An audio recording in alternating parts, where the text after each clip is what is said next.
All right, tennis fans. I want to talk about Roger Federer here for a minute. He's a guy I really respect. I think Roger's probably the finest athlete in all the sports. He's just a wonderful guy, a great competitor.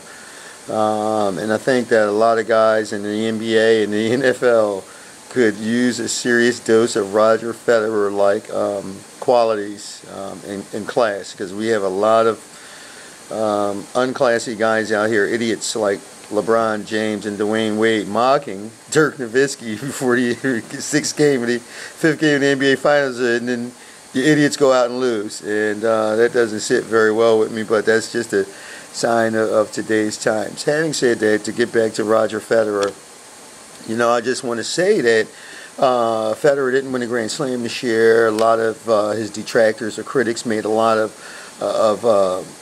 noise about that, and they pointed to this fact that, hey, this is Roger's first Grand Slam, slamless year since '02 or whatever, since he first won his first Grand Slam, and the guy's going down, and all of these things of this nature. But I would continually argue against it, and I'm doing so again now. First and foremost, if you know tennis and you've seen Roger Federer play this year, you already know that there's only a handful of guys that can beat him on any given day. Starting with Djokovic and then Nadal, maybe Tsonga. Other than that, though, outside of Djokovic and Nadal, my money's on Roger in any match. So it tells me the guy is way still elite.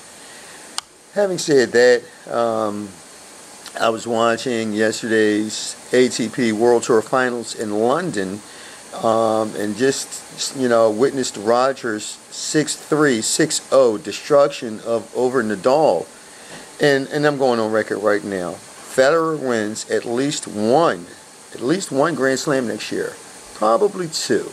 I think the guy's feeling good right now mentally. He's going to be very confident, I think, heading into the Australian Open in January. It's an indoor court. You've got to figure that Novak Djokovic is going to come back to earth a bit off the phenomenal year he had.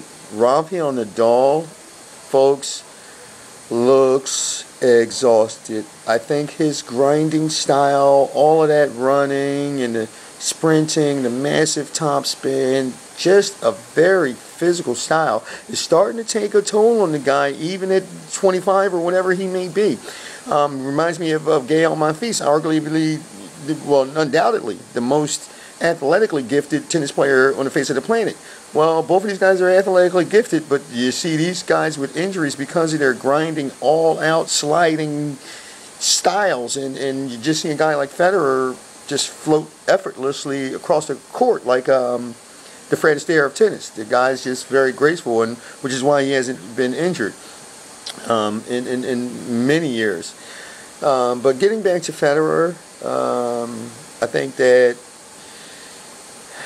he's going to win a slam or two in 2012. I don't think that playing Novak Djokovic, as he once said, it bothers him very much. It's a pretty straightforward match. Generally, the guy that plays the bigger points wins. And as far as his struggles against Nadal, I just don't see Rafa being nearly as dominant as he once was, simply because it looks like, the grinding style that he plays is starting to take a toll on him tennis-wise.